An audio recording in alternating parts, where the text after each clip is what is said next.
नमस्कार दोस्तों, स्वागत है आपका हमारे इस चैनल कबीर ने कहा पर। आज हम फिर कबीर की एक बहुत गहरी बात लेकर आए हैं। कबीर दास जी ने कहा है, सगरी दुनिया भई सयानी, एक मैं ही बौराना। अब इसके पीछे क्या उद्देश्य था कहने का कबीर का, उसे आप समझें और उसे समझाने की मैं कोशिश करता हूँ। कहते हैं कबीर दास जी ने जो ये बात कही है कि सगरी दुनिया भई सयानी, एक मैं ही बौराना, इसके पीछे एक कहानी है और वो कहानी आपको समझनी होगी, तभी आप इस बात को समझ पाएंगे कि आखिर कबीर ने ये क्यों कहा। तो चलते हैं कहानी की तरफ। कहते हैं बहुत पुराने समय एक राजा ने, जिसको डर था कि शायद उसके राज्य में कोई ऐसा बच्चा पैदा हो गया है जो उसकी हत्या करेगा। ये कहानी तो कृष्ण भगवान के जीवन में भी है और जीसस के भी है, लेकिन कई राजाओं के साथ ये कहानी ऐसी ही घटित हुई है। तो उस राजा के साथ भी ऐसा ही हुआ। उसे भी किसी ज्योतिषी ने यह भविष्यवाणी की कि आपके राज्य में एक ऐसा बच्चा पैदा होगा जो आपकी हत्या कर देगा, मार देगा। तो कहते हैं उस राजा ने जितने भी राज्य के छोटे बच्चे थे, जो नवजात शिशु पैदा हुए थे या जो भी साल भर के अंदर के थे, उन सब को कैद करवा दिया और उन्हें लाके एक बड़े से कारागृह में बंद करवा दिया। उसने उन बच्चों की हत्या तो नहीं की, क्योंकि वह डरता था कि इन बच्चों की हत्या से मुझे पाप लगेगा, इसलिए उन बच्चों को उसने कैद करा दिया जीवन भर के लिए, कि अब कोई डर ना होगा, वे बच्चे कैद खाने से बाहर जा नहीं पाएंगे तो मेरी हत्या का कोई आयोजन भी नहीं कर पाएंगे। तो सारे बच्चों को कैद खाने में डाल दिया गया। उनकी माँ उनकी परवरिश करके चली जाती जब तक कि वे दूध पीते, और जब वे दूध पीना छोड़ देते तो उनकी माँ की भी कोई ज़रूरत नहीं रह जाती जेल में। फिर जेल के ही सुरक्षाकर्मी उन्हें दूध पिलाते, खाना देते, और इस तरह वे सारे बच्चे कैद कर दिए गए। हजारों की संख्या में उस कैद खाने के भीतर बच्चे थे जो अभी नवजात शिशु थे।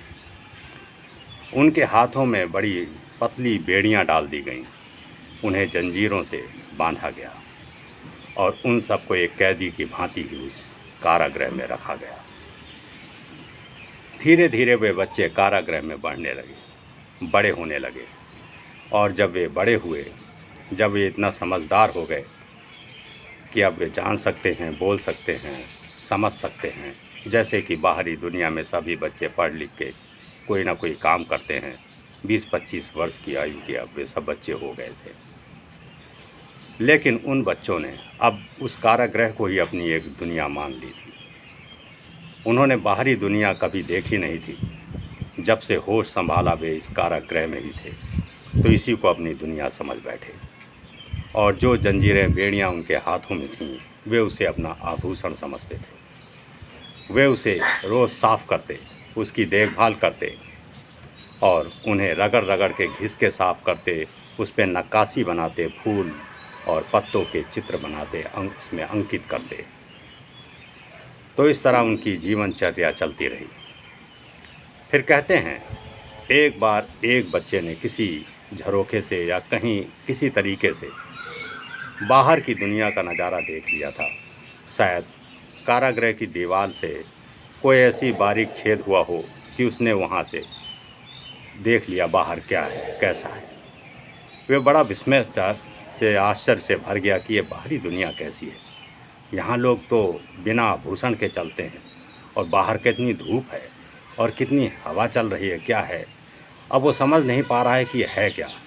उसने कभी धूप देखी नहीं थी, तो वो समझ नहीं पा रहा है कि है क्या। उसकी आंखें चौंधिया गईं। वो तुरंत नीचे उतरा, जहाँ झरोखे से चढ़ के झाँक रहा था, और घबराया हुआ भागा। और उसने अपने साथियों को बताया कि मैंने बाहर देखा है, बाहर की दुनिया ही अलग है, बड़ा ही अलग नज़ारा है। वो क्या है, चलो चल के देखें। तो सभी बड़े भयभीत हुए, बोले नहीं, बाहर की हमारा कोई दुनिया नहीं, सारी दुनिया हमारे लिए ये है। तुमने ज़रूर कोई ख़राब चीज़ देखी है, अशुभ है वो शुभ नहीं होगा जो भी देखा है। तुम हम दोबारा मत देखना, नहीं तो हमारे पर कोई विपत्ति पड़ सकती है, कुछ भी हो सकता है। तो इसलिए यहीं रहो और ज़्यादा ये कोशिश ना करना कि बाहर झांकने ताकने की। वहाँ सभी और बच्चों ने उसे मना किया कि बाहर कुछ देखो नहीं। उन बच्चों ने कभी धूप तो देखी नहीं थी, क्योंकि कारागृह बिल्कुल बंद था। वहाँ कोई ना हवा, ना धूप, ना कोई बाहर का नज़ारा। तो उस बच्चे की आंखें तक चौंधिया गई थीं। आपके साथ भी ऐसा हो सकता है। अगर आप कभी देखे होंगे कि कमरे में आप बैठे हों और फिर अचानक तेज़ धूप में बाहर जाएं, तो आपकी भी आंखें चौंधिया जाती हैं। आप तो कुछ देर के लिए ही कमरे में थे। उन बच्चों ने तो अपना 20-25 का जीवन अब तक उस कारागृह में ही बिता दिया था। तो एकदम से उस बच्चे ने जब बाहर का नज़ारा देखा उस झरोखे से, तो उसकी आंखें तो चौंधिया जाएंगी। वह बड़ा विस्मय से उसने देखा था। उसे रात भर नींद नहीं आई कि आखिर ये है क्या बाहर। बड़ी जिज्ञासा थी। जिज्ञासा होगी ही अगर आप भी कभी कुछ ऐसा देख लें जो आपकी दुनिया से अलग हो। हम सभी 3 आयामी दुनिया में रहते हैं। चौथा आयामी हमने देखा नहीं। चौथा आयाम क्या है कोई नहीं जानता। अगर आप कभी देख पाएँ कि आपके बाहर ये दुनिया के कुछ और है, कोई और ही जगत है, तो आप भी सो नहीं पाएंगे। आप भी सोचते रहेंगे कि आखिर क्या है, कैसे पहुंचा जाए, कैसे देखा जाए। लेकिन एक डर भी होगा। अगर आप बताएंगे तो लोग कहेंगे कि नहीं, वो कोई पिशाच नगरी होगी, कोई भूत प्रेतों की नगरी होगी, वहाँ देखना नहीं, नहीं तो कुछ भी हो सकता है, कोई अनहोनी हो सकती है। लोग डर जाएंगे और आपसे मना करेंगे। तो यही उस कारागृह के बाकी सभी बच्चों ने उसको समझाया कि नहीं, अब दोबारा कभी ऐसी गलती मत करना और उस तरफ मत जाओ। और उन्होंने वहाँ एक निषेध का चिन्ह लगा दिया कि वहाँ जाना ठीक नहीं है, यहीं रहो और यहाँ कितना अच्छा जीवन हमारा व्यतीत हो रहा है, यही हमारा जीवन है और बड़ा सुखमय है, बड़ा आनंदमय। और वे सब इसी तरह रहने लगे। लेकिन जिस बच्चे ने देख लिया था वो माना नहीं, और वह रह रह के बीच में कभी ना कभी एक बार वो देख ही लेता था। उससे रहा नहीं गया कि यह सब कुछ है जो हम जानते नहीं। तो एक दिन उसने क्या किया, वो मौका पाके किसी तरह वहाँ से बाहर निकल गया। और जब बाहर निकला तो बड़ा आश्चर्यचकित हो गया। उसने ठिठक कर देखा कि लोग कैसे चल रहे हैं, कैसे बोल रहे हैं, कैसे हंस रहे हैं। क्या है ये कैसी हवा है, ये कैसे पेड़ पत्ते हैं, ये कैसा नज़ारा है, ये पक्षियों की बोली, ये पशुओं की आवाज़ें, ये सब क्या है। तो बड़ा विस्मय से भर गया और ठिठक कर एक जगह खड़ा रह गया। वह फिर वापस आ गया, क्योंकि भयभीत था, क्योंकि उसने कभी ऐसा देखा न सुना था। वह भीतर चला आया और उसने कहा भीतर आके कि ज़रूर कुछ बाहर ऐसा है। अगर हम सब बाहर जाएं तो देख सकते हैं, यहाँ से कई गुना अच्छी, कई लाख गुना अच्छी जीवन वहाँ बाहर है। लेकिन सब ने बहुत समझाया कि नहीं, तुम्हें लाख बार समझाया कि बाहर कोई अनहोनी हो सकती है, कोई दुर्घटना घट सकती है, कुछ भी हो सकता है। यही हमारा जीवन है और यही जीवन तुम्हें जीना है। अब उसे समझाया तो बहुत, लेकिन उसके कुछ समझ में नहीं आया। अब यहीं पे कबीरदास जी का ये दोहा एक जन्म लेता है कि सगरी दुनिया भई सयानी, एक मैं ही पौराना। जिसने बाहर की दुनिया देख ली थी उसने यही कहा कि सगरी दुनिया भई सयानी, मतलब ये सारे बच्चे जो यहाँ हज़ारों की संख्या में हैं, ये सब इसी को अपनी दुनिया समझ रहे हैं। यही बेड़ियों को अपनी ज़िंदगी और अपना आभूषण समझते हैं। इसे साफ़ करते हैं, इसे स्वच्छ रखते हैं। इसी कैद खाने में, इसी के भीतर ये बंद चार दीवारी को ही अपनी दुनिया मानते हैं। तो यही सब सयाने हैं, यही सब जानते हैं, बुद्धिमान हैं। एक मैं ही बौराना, एक मैं ही पागल हूँ। क्योंकि सब उसे कहते भी थे कि तुम पागल हो, तुम क्या अनाप शनाप की बातें करते हो कि बाहर ये है वो है, कुछ भी नहीं, देखो ये दुनिया है। तो यहीं से कबीरदास जी कहते हैं कि जिन लोगों ने ईश्वरीय तत्व को जाना, जिन्होंने ईश्वर को पहचाना, जिन्होंने गूढ़तम रहस्य को जाना, सत्य को जाना, ध्यान, मौन और समाधि को जाना, तो लोग कहते हैं कि पता नहीं क्या अनाप शनाप बोल रहे हैं, हमारे तो पल्ले ही नहीं पड़ता। और लोग कहते हैं कि पता नहीं भाई, ये कोई फ़कीर है जो लगता है पागल है, अलमस्त है, कुछ समझ में नहीं आता। तो कबीरदास जी कहते हैं, लाख समझाने की वो लड़का कोशिश कर रहा है जिसने बाहर का नज़ारा देखा, लेकिन भीतर ही जो चार दीवारी के भीतर कैद बच्चे हैं उनकी बुद्धि में ये घुस नहीं रहा, ये समझ नहीं पा रहे, ना मानने को तैयार हैं। और वे उसे ही उल्टा कह रहे हैं कि लगता है तुम पागल हो, तुम क्या अनाप शनाप बोल रहे हो कि बाहर ये है वो है, कुछ भी तो नहीं, ये है। और तुम बेड़ियाँ अपनी क्यों हटा रहे हो, क्यों खोल रहे हो? हम तो जब बेड़ियाँ अपनी टूट जाते हैं तो दूसरी बेड़ियाँ लगवाते हैं। अगर कोई बेड़ी कमज़ोर हो जाती तो उसे और मजबूत बनवाते हैं। वे बिना बेड़ियों के अब रह नहीं सकते, उनकी आदत पड़ गई थी। आप भी देखें, आप अगर कोई अंगूठी पहनते हों या हाथ में कोई कड़ा पहनते हों, तो अगर आपकी अंगूठी किसी दिन उतर जाए उंगली से तो आपको लगेगा कि हाथ बड़ा सूना सूना हो गया है। अगर आप कड़ा पहनते हैं, कड़ा नहीं, तो लगेगा हाथ में कुछ, लगता है कुछ है नहीं, कुछ खालीपन, तो आप उसे जल्द से जल्द भर लेंगे। अंगूठी अगर गिर गई है, गुम हो गई है, तो आप तुरंत उसे पहन लेंगे, ढूंढ लाएंगे, नई ले लेंगे। आप उसके बगैर रह नहीं पाएंगे। फिर वो जो बच्चे कारागृह में थे वे तो हज़ारों की संख्या में कई सालों से कैद थे, उनका तो पूरा जीवन ही उसी में व्यतीत हुआ था। तो उन जंजीरों, उन बेड़ियों को उन्होंने आभूषण मान रखा था और उस चार दीवारी के भीतर की दुनिया को ही अपनी दुनिया समझ ली थी। उनके लिए ना तो कोई धूप, ना तो कोई हवा, ना कोई कुछ, बाहरी दुनिया से उन्हें कोई वास्ता नहीं। उनकी अपनी एक अलग ही दुनिया थी, उसी में वे मस्त थे और सोचते थे अब इसके बाहर कुछ नहीं हो सकता, बस यहीं जीना, यहीं मरना, सब कुछ यही है। लेकिन जिसने बाहर देख लिया था, अब वो बता रहा है कि ऐसा ऐसा है, लेकिन कोई मानने को तैयार नहीं। कैसे मान सकता है, क्योंकि किसी ने देखा नहीं। और अगर कोई है जो सोचे कि बाहर देखे, तो इतनी हिम्मत नहीं कि बाहर देखे, उसे हिम्मत ही नहीं पड़ती बाहर देखने की। वैसे ही जैसे हम सभी सांसारी आदमी, गृहस्थ, हम अपना जीवन जीते रहते हैं, लेकिन कभी कोशिश ही नहीं करते ध्यान में उतरने की। हम कभी जानने की कोशिश ही नहीं करते कि ये समाधि क्या है। हम कभी मौन साधते नहीं, हम सत्य की महिमा को पहचानते नहीं, क्योंकि हम डरते हैं कि पता नहीं क्या हो जाए। मैंने सुना है कि बहुत से लोग तो ध्यान इसलिए नहीं करते, मेडिटेशन इसलिए नहीं करते कि कई लोगों से मैंने पूछा कि आप मेडिटेशन क्यों नहीं करते, ध्यान क्यों नहीं करते, तो वे कहते हैं ध्यान करने से उम्र कम हो जाती है, जल्दी मर जाते हैं लोग। तो मैंने कहा वो कैसे? बोले स्वामी विवेकानंद बहुत ध्यान करते थे, बहुत समाधि में रहते थे, इसीलिए उनकी बड़ी जल्दी ही मृत्यु हो गई, 30 साल में ही उनकी मृत्यु हो गई। आदि शंकराचार्य भी बड़े ध्यान और बहुत गहन समाधि में जाते थे, इसीलिए उनकी बड़ी अल्पायु में मृत्यु हो गई, बहुत कम उम्र में ही उन्होंने इस दुनिया को विदा कह दिया। तो लोग डरते हैं कि कहीं ध्यान से हमारी भी आयु ना कम हो जाए।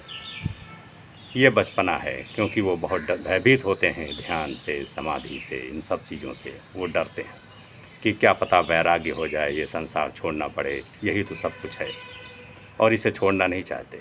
सुनते हैं, सुनते बड़े गौर से हैं, लेकिन करना नहीं चाहते, भयभीत हैं। सुन लेते हैं लेकिन अपनी दुनिया में ही अलमस्त रहते हैं कि यही हमारी दुनिया है, नौकरी चाकरी, बच्चे बीवी परिवार, यही सब कुछ तो है। क्या ज़रूरत है उस दुनिया में जाने की जिसमें कोई एक आध पहुंचा है, वो फ़कीर जंगल में भटका है, वहाँ उसने किसी पेड़ के नीचे समाधि ध्यान किया है, कुछ पाया है, सत्य पाया, उससे हमको क्या लेना देना। हमारी नौकरी चल रही है, हमारी दुकान चल रही है, हमारा व्यवसाय हो रहा है, हमारे बच्चे अच्छी जगह पढ़ रहे हैं, नौकरी कर रहे हैं, और हमको क्या चाहिए। वे जानने की ना कोशिश करते हैं और ना समझने की कोशिश करते हैं। सुन के एक कान से इधर, वो दूसरे कान से निकाल देते हैं, बात खत्म हो गई, आई गई। तो इसी तरह उन बच्चों ने भी किया। वो जो सारे बच्चे थे, उन्होंने उस एक बच्चे की बात को सुना ज़रूर, लेकिन उसे नकार दिया और सोचा कि ये भी कहीं ना भटक जाए, ये कहाँ उधर चल पड़ा है। तो उसको भी रोकते थे कि नहीं, वहाँ जहाँ जाओ, वो बाहर की दुनिया को मत देखो, उसको जानने की कोशिश मत करो, हमारे साथ रहो, यही जीवन है और यही तुम्हारे लिए भी सही रहेगा और हम लोगों के लिए भी सही रहेगा। लेकिन अब जिसको जिज्ञासा है वो कैसे रुक सकता है? आप लाख रोकने की कोशिश करें, कैसे रोक पाएंगे? बुद्ध को कौन रोक पाया था? बुद्ध को तो उनके पिता ने ही सारे इंतज़ाम कर दिए थे कि महल में इसको सारी सुख सुविधाएं दे दो, ये बाहर की दुनिया को जान ही ना पाए, कोई भी दुख इसको छू भी ना पाए, ना किसी बीमार को देख पाए, ना किसी मृत आदमी को देख पाए, ना किसी कुरूप आदमी को देख पाए। सब सुंदर, सब सुखमय, उसके महल के आसपास, उसके चारों तरफ सब बिछा दिया गया। कहते हैं बुद्ध के पिताजी सुद्धोधन ने तो यहाँ तक की व्यवस्था कर दी थी कि अगर जो बगीचे में महल के अंदर जो फूल पत्ते थे, अगर वो कभी फूल कुम्हला जाते थे तो आदेश था महाराज का कि इससे पहले कि बुद्ध उस रास्ते से गुजरें, उस कुम्हलाए हुए फूल को तुरंत हटा दिया जाए, और जो पेड़ के पत्ते, पीले पत्ते जो गिरे हुए हैं, बुद्ध की नज़रों से आने से पहले ही उनको उनके सामने से हटा दिया जाए। बुद्ध देख ही ना पाएँ कि पीले पत्ते भी होके पेड़ से गिरते हैं या फूल कुम्हलाते हैं। यहाँ तक भी कोई व्यवस्था इतनी चाक चौबंद कर दी गई थी कि कुछ भी बुद्ध की नज़रों में ना पड़े, क्योंकि ऐसी भविष्यवाणी हुई थी कि अगर बुद्ध ने ये कुछ देख लिया जो कि ठीक नहीं है तो ये सन्यासी हो सकते हैं। और शुद्धोधन ने, उनके पिता ने सारी व्यवस्था कर ली थी कि ऐसा कुछ भी ना देख पाएँ जो उनके हित में ना हो, जो वो सन्यासी बनने की तरफ आगे बढ़ सकें या उनके दिमाग में ऐसी कुछ बात ना आ जाए। वे उन्हें चक्रवर्ती सम्राट बनाना चाहते थे और सारी व्यवस्थाएं कर रखी थी, क्योंकि वे खुद महाराज थे, उनके पास कुछ नौकर चाकर पैसे कोई कमी नहीं थी, इसीलिए सारा इंतजाम ही कर दिया था उनको। एक अलग सा महल, चारों तरफ खूबसूरत रानियां और जो भी दास दासियां थी सब सुंदर, एक से एक, और सब वाद्य यंत्रों में निपुण, सब कुछ सुखमय, सब बढ़िया, जैसे स्वर्ग। लेकिन कहते हैं जिसके अंदर एक बार ये जिज्ञासा बैठ गई कि बाहर तो कुछ है, बुद्ध को भी था कि चलो एक बार मैं भी तो बाहर जाऊं, आखिर मुझे बाहर जाने का कोई परमिशन नहीं देता है, कुछ कहता नहीं, आखिर कुछ तो होगा जो पिताजी ने इतनी बंदिशें लगा रखी। तो एक बार उन्होंने भी अपने सारथी से कहा कि चलो तुम मुझे बाहर ज़रा घुमा के ले जाओ। सारथी ने कहा मुझे आदेश तो नहीं है महाराज का, लेकिन अब आप कहते हैं तो मैं ले चलता हूँ, लेकिन ये बात किसी से बताना नहीं। और एक बार वो उन्हें महल के बाहर घुमाने ले गया, बस वहीं से कहानी पलट गई, सारी बात पलट गई। बुद्ध ने देख लिया एक मृत आदमी को, बुद्ध ने देख लिया एक बीमार आदमी को, बुद्ध ने देख लिया एक बूढ़े आदमी को, बुद्ध ने वो सब देख लिया जो उन्हें देखना मना था, वो सब देख लिया उन्होंने। और कहते हैं वे आश्चर्यचकित रह गए कि 20-25 साल तक ये सब पिताजी ने मुझसे छिपाया था। उनकी आयु कहते हैं बुद्ध की उस वक्त 30 वर्ष थी। 30 वर्ष तक शुद्धोधन ने कभी उनको ऐसा कुछ भी देखने दिया ही नहीं।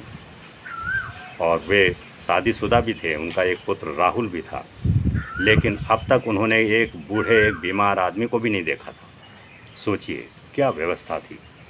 लेकिन जैसे ही उन्होंने सच को देखा, सत्य ही कहते हैं ईश्वर होता है, सत्य में बड़ी शक्ति होती है।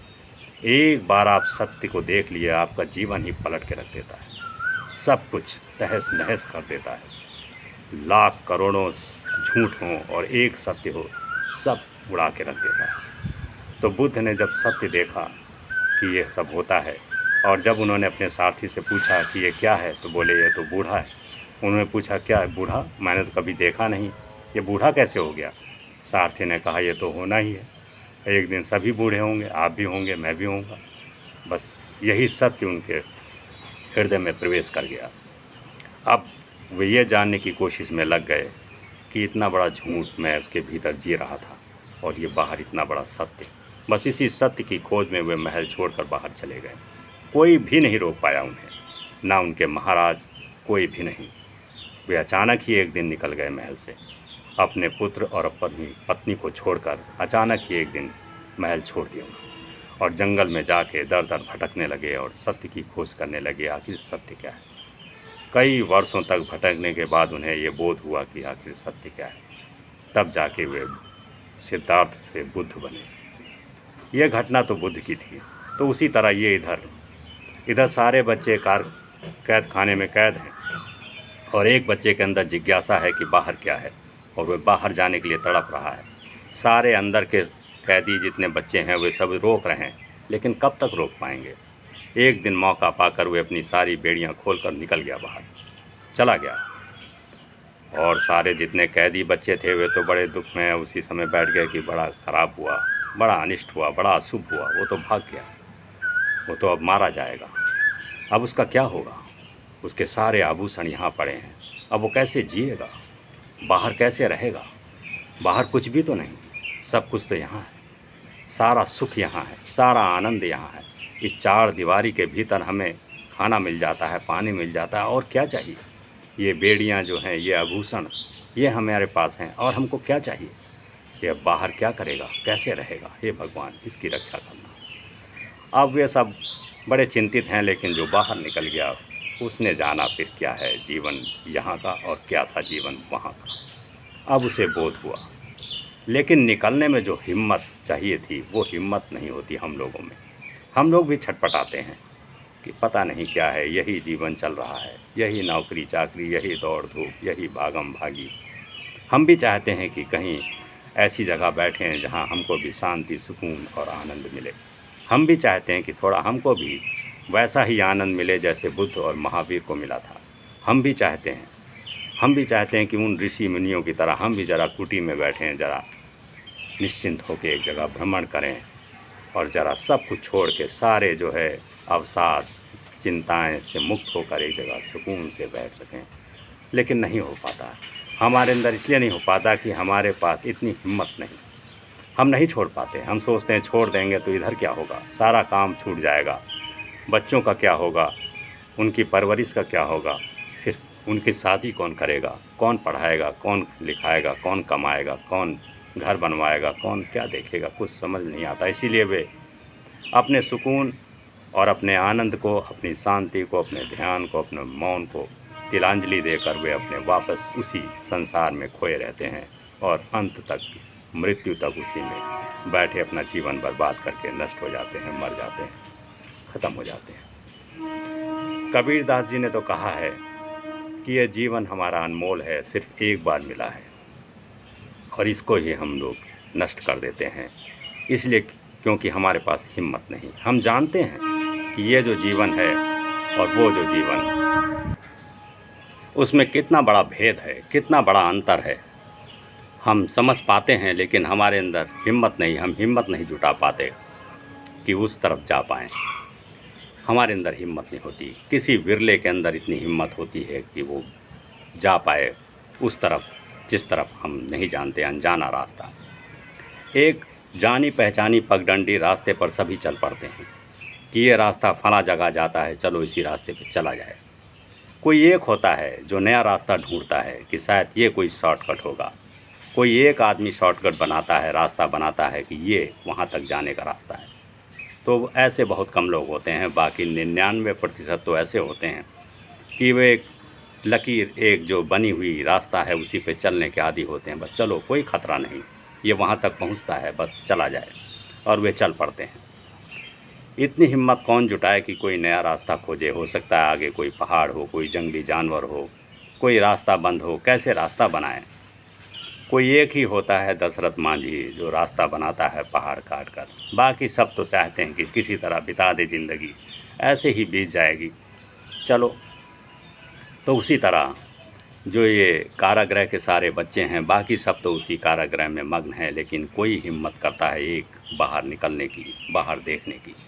और अब आप सोचिए कि जो बाहर निकल गया बच्चा, अब उसकी ज़िंदगी और जो अंदर हैं कारागृह में, उनकी ज़िंदगी में कितना बड़ा भेद हो गया। भीतर जितने बच्चे जो कैदी हैं, वे अपने आप की बहुत अच्छा खुशकिस्मत समझ रहे हैं कि हम बहुत अच्छा जीवन जी रहे हैं, और एक जो बाहर निकल गया वो सोच रहा है कि मैं कितनी बढ़िया अब ज़िंदगी में हूँ। अब कौन डिसाइड करेगा, कौन निर्णय करेगा कि किसकी ज़िंदगी बेहतर है। कोई तीसरा आदमी ही कर सकता है, क्योंकि सब तो अपने अपने को सोच रहे हैं कि मैं बिल्कुल ठीक हूँ, बहुत अच्छी जगह हूँ। आप ऊंचे पद पे हैं, आपके पास बहुत धन दौलत है, गाड़ी है, कार है, बंगला है, आपके बच्चे ऊंचे पदों पर हैं, सब कुछ है आपके पास। और एक वो है जो फक्कड़ अलमस्त किसी जंगल में बैठा हुआ है, एकांत, ना खाने का कोई ठिकाना, ना कोई रहने का कोई आसरा। एक वो है, वो सोच रहा है कि मैं बड़ा मगन हूँ, मैं प्रकृति के साथ हूँ, मैं शांति में हूँ, सुकून में हूँ, आनंद में हूँ, समाधि ध्यान में हूँ। और इधर वो सोच रहा है कि मैं तो गाड़ी में हूँ, एसी लगा है, सब कुछ है, टाइम पे खाना मिलता है, नौकर चाकर हैं, सब कुछ मेरे पास है, पेंशन है, मेरे पास सर्विस है, मेरे बच्चे भी अच्छे हैं, सब कुछ है। अब मेरे पास किस चीज़ की कमी। अब कौन निर्णय करेगा कौन अच्छा है कौन नहीं, ये तो कोई तीसरा आदमी ही करेगा। और कौन तीसरा आदमी हो सकता है जो निर्णय करे, वो ना आपको बताने आएगा ना आपको। अगर कभी कोई निर्णय तीसरा आदमी कर भी ले, जब आपको कहेगा कि आपसे बेहतर ज़िंदगी वो जंगल में रहने वाला फ़कीर की है, तो आप मानेंगे नहीं। आप कहेंगे ऐसा कैसे हो सकता है। आप तुलना करने बैठेंगे कि देखो उसके पास तो कुछ भी नहीं, मेरे पास तो है। वो तो गर्मी में भयंकर पसीने में लथपथ पड़ा हुआ है, मैं तो एसी में बैठा हुआ हूँ। उसके पास कहीं जाने के लिए कार नहीं, मेरे पास कार है। वो तो पैदल मर रहा है, उसके पैर में चप्पल नहीं, मेरे पैर में जूते हैं। अब वो तुलनात्मक दृष्टिकोण करेगा, लेकिन दो तरह से तुलना हो सकती है, एक भौतिक, एक आध्यात्मिक। आदमी के जीवन में दो ही बिंदु हैं, एक भौतिक और एक आध्यात्मिक। जो भौतिक दृष्टि से तुलना करेगा, देखेगा, अपने को शरीर मानेगा और इन सब में खोया रहेगा, वो उस आध्यात्म के जीवन से अभिन्न रह जाएगा और आधा हिस्सा उसका छूट जाएगा, वो नहीं जान पाएगा। अब जो बाहर बहुत सांसारिक आध्यात्मिक जीवन में है, उसने दोनों देख लिए हैं। उसने ये भौतिक रूप भी देखा है और अब वो आध्यात्मिक रूप भी देखा है। तो आप सोचिए, आपने तो अभी तक खाली नौकरी चाकरी की, व्यवसाय किया, अपना घर बनाया, अपने बच्चों को पढ़ाया लिखाया। आपने तो अभी एक ही रास्ता देखा है संसार का, एक पहलू देखा है, दूसरा पहलू तो आपसे छूट गया है। वो पहलू आप कब देखेंगे? तो दूसरा पहलू अलग है। दूसरा पहलू तो आपसे छूट ही गया, छूट ही जाएगा। आप सिर्फ एक ही तरफ देख पा रहे हैं, दूसरी तरफ नहीं। लेकिन जब आपने दोनों पहलू देखे, सिक्के के दोनों पहलू देख लिए, तब आप समझ पाएंगे, तब आप निर्णय ले पाएंगे कि क्या सही और क्या गलत था, क्या ठीक था और क्या ठीक नहीं था। तब आप निर्णय ले पाएंगे स्वयं ही। लेकिन जब तक आप उस अनुभव से नहीं गुजरेंगे, तब तक आप जान नहीं पाएंगे। तो ये बहुत ज़रूरी है कि हम सभी अपने जीवन में दोनों पहलुओं को जानें, पहचानें, अनुभव में थोड़ा लाने की कोशिश करें, तब हम जान पाएंगे। तो कहते हैं कि ये कहानी जो कबीरदास जी ने कही, कि कबीरदास जी ने दोनों पहलू देखे संसार के भी। वो तो संसारी थे ही, गृहस्थ थे, उनके तो बाल बच्चे भी थे, अपना रोज़गार करते थे। और दूसरी तरफ वे प्रवचन और अध्यात्म में भी सत्संग करते थे और जगह जगह घूमते फिरते थे। जब उन्होंने दोनों चीज़ देखी, तब वे निर्णय कर पाए कि क्या सही और क्या गलत है, क्या ठीक है, क्या ठीक नहीं है। और तभी उन्होंने ये बात कही कि सगरी दुनिया भई सयानी, एक मैं ही बौराना, कि सारी दुनिया बड़ी सयानी है, मैं ही पागल हूँ। इसलिए उन्होंने कहा क्योंकि कोई मानने को तैयार ही नहीं था उनकी बात को, कोई जानने को, समझने को तैयार नहीं था। इसलिए नहीं तैयार था कि वो अपनी दुनिया में ही मगन थे। तो कबीरदास ने कहा वही सयाने हैं भाई, वही सयाने हैं, वही बुद्धिमान हैं, क्योंकि उनका बहुमत है। और ये तो लोकतंत्र की बात है कि जहाँ बहुमत होता है लोग उसी तरफ भागते हैं। कौन एक आदमी की तरफ जाएगा? एक आदमी किनारे खड़ा है कि ये रास्ता अच्छा है, इस पे चलो, कौन मानेगा? जहाँ पे सब चल रहे हैं, कह रहे हैं चलो यही रास्ता ठीक होगा, क्योंकि जहाँ इतने लोग चल रहे हैं यही ठीक होगा। इसीलिए कबीरदास जी ने कहा कि सगरी दुनिया भई सयानी, एक मैं ही बौराना, मैं ही पागल हूँ। क्योंकि मेरी बात कौन मानेगा? इस अकेले आदमी को, इस फ़कीर की बात कौन समझेगा, कौन मानेगा? तो मैं पागल हूँ और सब सयाने हैं। अब इसके आगे कबीर क्या कहें? इस कहने में कबीर का बहुत बड़ा कटाक्ष है लोगों पर कि देखो तुम सब सयाने हो। अब वे गौर करें कि वाकई में वे सयाने हैं, कि वो जो अपने को बौराना कह रहा है, बौराना मतलब पागल कह रहा है, वो सयाना है? कौन सयाना है? और इसका निर्णय आप कर ही नहीं पाएंगे, क्योंकि आपने तो अभी सिर्फ एक ही पहलू देखा है गृहस्थ का, सांसारिक जीवन का। आपने तो अभी वो पहलू देखा ही नहीं जो अध्यात्म की तरफ जाता है, वो पहलू देखा ही नहीं। तो आप निर्णय कर ही नहीं पाएंगे। एक तरफा निर्णय नहीं होता और आप कुछ भी नहीं समझ पाएंगे। आप तो जब समझ पाएंगे जब आप दोनों तरफ से गुजर पाएंगे, इधर भी उधर भी। इसीलिए पुराने समय में ऐसा कुछ व्यवस्था बनाई थी कि ब्रह्मचर्य आश्रम, गृहस्थ आश्रम और उसके बाद फिर वानप्रस्थ आश्रम, संन्यास्त आश्रम। इसलिए बनाया था कि आप जीवन के सारे पहलुओं से गुजर जाएं। संन्यास्त आश्रम, वानप्रस्थ आश्रम इसलिए बनाया था कि अब आप अपना गृहस्थ छोड़ के ज़रा जंगल में जाइए, ज़रा अध्यात्म करिए, ज़रा ध्यान सीखिए, ज़रा ईश्वर के प्रवचन सुनिए। वो इसीलिए बनाए गए थे कि आप उन सारे चारों आश्रमों को जान लें। लेकिन अब आप अपने सामने आज की दुनिया में देखिए, आप तो पूरा जीवन आप अपने आसपास देखते हैं कि लोग मर जाते हैं बूढ़े होकर, 100 साल तक, 90 साल तक, वे अपने घर में ही रहते हैं, वे बाहर निकलते ही नहीं, वे बस उसी में अपने जीवन को ही समझते हैं, यही जीवन है, यही सब कुछ है। तो वो कैसे जान पाएंगे, कैसे समझ पाएंगे कबीर की बात। कबीर को जानना बहुत मुश्किल है, बहुत बहुत कठिन है। तो ये छोटी छोटी बातें हैं, छोटी कहानियों के माध्यम से हम समझने की कोशिश करते हैं कि कबीरदास जी ने क्या कहा और क्या समझाना चाहते हैं। तो बस अब वीडियो बहुत लंबा हो जाएगा, इसलिए मैं आगे अब बोलूँगा नहीं। अगर आपको ये वीडियो पसंद आया हो और आपको कुछ अच्छा लगा हो तो इसे लाइक, शेयर और सब्सक्राइब भी ज़रूर करें, क्योंकि आपके सब्सक्रिप्शन से, आप सब्सक्राइब करेंगे तो मेरा हौसला बढ़ता है और मुझे हिम्मत आती है कुछ और अच्छा बोलने की और अच्छे वीडियो लाने की। तो आप सब्सक्राइब ज़रूर करें। और आपने अपना कीमती समय दिया, इस वीडियो को देखने में इतना समय दिया, इसके लिए मैं आपका बहुत बहुत आभारी, आपका बहुत बहुत धन्यवाद देता हूँ।